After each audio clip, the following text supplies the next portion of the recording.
identity theft, security fraud, gambling on internet, pornography, etc. Now, a latest study by the University of San Francisco really reveals that out of the 10 hikers does not intend to harm anybody or to earn money. It is only 1% out of 10 who really intends to harm anybody or earn money. Moreover, majority of the teenagers who does indulge in this illegal computer activities does not intend to harm anybody, but are doing this for excitement and fun. Further,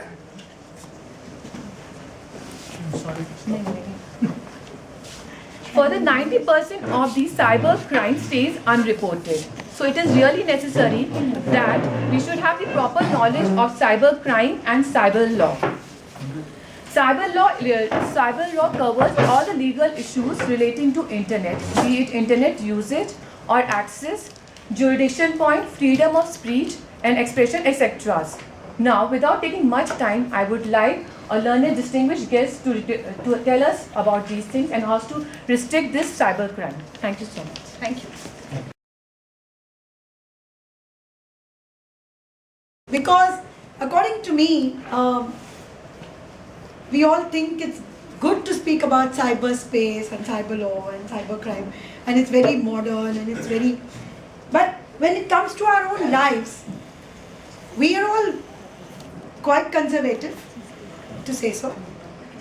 We would prefer that our daughters and our sons don't go on Facebook, that they don't waste their time on it. We would prefer that our children don't do chatting lest, they get caught on to wrong kind of elements on the internet. We would try and avoid them going on the internet as far as possible, except to do their school projects.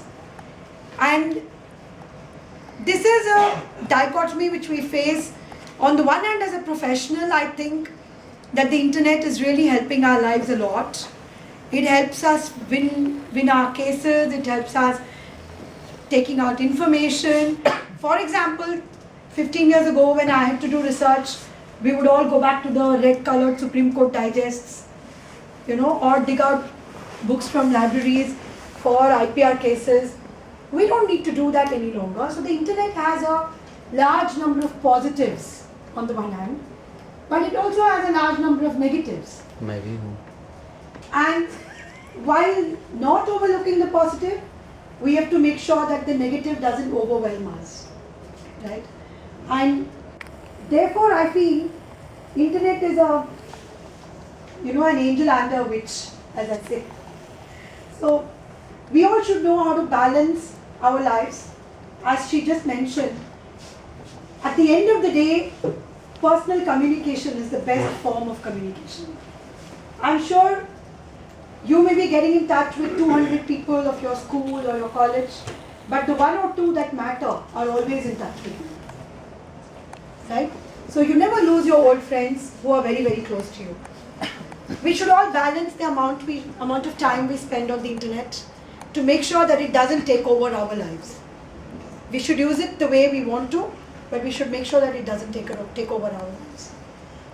Having said that, what is cyber law? Cyber law क्या है? What does it mean? I mean, my Hindi won't be very good, but Hindi. Cyber law एक ऐसी चीज़ है जो हम कह रहे हैं कि एक साइबर स्पेस को रूल करना है. Cyber space is virtual space. It's not real physical space. Like when physics, when we need real images and virtual images, an image on the wall is a virtual image. It doesn't exist, actually. So, in fact, cyberspace doesn't exist. You've just created it in the form of your chips on your computer networks, which are like spread across the world. There are servers lying, maybe in billions and billions of servers lying across the world, and that constitutes cyberspace. In terms of physical space, it doesn't occupy any space. It's virtual. Any law that is governing the internet is cyber law. And to be very honest, we don't have a law governing the internet in India. We do have the IT Act to an extent could cover it for some areas, but we don't have a law governing the internet. You'll be quite surprised that when we speak of why is there the need of a law to govern the internet, क्या जरूरत है law की, cyber law की, या फिर IPR related issues के लिए क्या जरूरत है एक law की? The whole reason is, आपने देखा होगा आपके बच्चे म्यूजिक इजीली डाउनलोड कर लेते हैं नेट पे जो फ्री में मिलता है, मूवीज डाउनलोड कर लेते हैं नेट पे जो फ्री में मिलता है, आज एक पिक्चर रिलीज होती है अगले दिन इंटरनेट पे होती है, सब लोगों को इजीली मिलता है। जो चीज़ वो इंटरनेट में डल रही है, for example I remember Harry Potter वाला जो बुक था, the day it was released in the UK और in other countries of the world, in fact within a period of 4 hours it was on the internet, the entire book of Harry Potter, within 4 hours it was on the internet. There were kids who were reading it on the net because they wouldn't go to school without reading it for the next day. They are such fans of Harry Potter. So on the one hand it is disseminating knowledge, but on the other hand it's also violating rights of many people. So for example आपको पता होगा अच्छे celebrities का नाम internet में ले लिया जाता है, they just take it away. They all started with Princess Diana's name and lots of other good names, but in this context in India the only first celebrity who's been able to get his domain name back has been Mr. Jaitley for the domain name arunjaitley.com. It is the only case in India which is reported on a celebrity's name having been given back. So the internet is actually violating a lot of our rights. It violates our privacy, as she said, into our bedrooms, because I don't go to bed without checking my email, and when I wake up in the morning, the first thing I would do after getting ready is check my email. When our son wakes up in the morning, the first thing he would do on his iPad is to check the latest scores on the football league. So it has in fact invaded our bedrooms, and we all have to live with it. Now, why do we need a law on the internet? It is necessary because a lot of rights are being violated. But you will be quite surprised to know that our Copyright Act, which goes back to 1957 with some amendments in the 90s, is such a all-encompassing broad act. It covers all forms of dissemination. In fact, sometimes when we go in international forums, they actually praise the Indian Copyright Act as being one of the most modern-looking copyright acts. There are issues in the Indian Copyright Act which foreign countries are still, grappling whether they should bring the law. We've already brought that law 20 years back. So our copyright law, for example, is very, very modern. All forms of electronic dissemination is covered in our Copyright Act.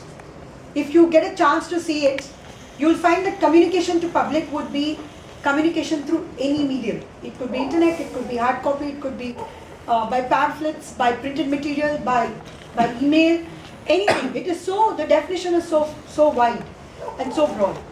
So our act covers everything, and the copyright law gives you the option of suing for violation of copyright.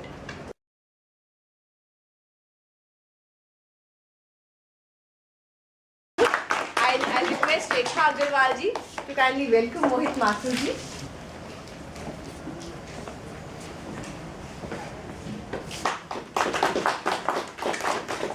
2 minutes of your speech. When I was invited, I thought I am being invited just because the title said cyber crime, and the word crime becomes synonymous to my field of law. But when I read the fine print, it said trademarks and copyright intellectual property, and I saw Pratibha's name, I said I am safe. At least on the legal aspect, she can take care of everything. And all along when she was speaking, to be on the lighter side, I was just thinking in my mind कि ये सारा civil का ही बोल रही है, हमारा भी कुछ बेनिफिट करेगी. So I frankly confess that it was actually enlightening to know all about this domain and cyber, since it's all alien to me. But as regards cyber crime, I may just add that IT Act as framed in 2000. At that point of time, it was not an outdated law. It may become outdated with passage of time. And one of the things is, though the general criminal law takes care of many things, and I agree with Pratibha on the point that we don't need any special law for it. Our general law, fortunately Lord Macaulay and thereafter as amended, took care of everything and left a lot of space for interpretation. And it even allowed a lot of new things which came in the passage of time also to be included by an interpretation of sorts. I really don't think what regarding the domain name changes and all those things, whether they have any role on the criminal side as crime is generally understood. Since it's technically more of a civil rights infringement and civil rights violation, though it may be hyped as a cyber crime, because many a times when it deals with personal liberties and entry into the privacy of people, especially with the spam and the other material that keeps floating on the internet. But one thing is definitely there, that when my learned senior colleague also mentioned about the jurisdiction aspect, the difficulty that in cybercrime which all lawyers face is trying to explain it to the executive. The police who is actually handling the criminal law. Our brethren on the civil side find it convenient because they approach the court. And both of us, that is the bench and the bar, are at parity in trying to understand the subject. But when you are dealing with cyber crime, and if stricto sensu we take it to the criminal field, then there is a huge gap of understanding what is actually an infringement, how it comes within the domain and the scope of criminal law, why and how the person needs to be punished, and to make them understand IP addresses, URLs. It's a really, really tough task.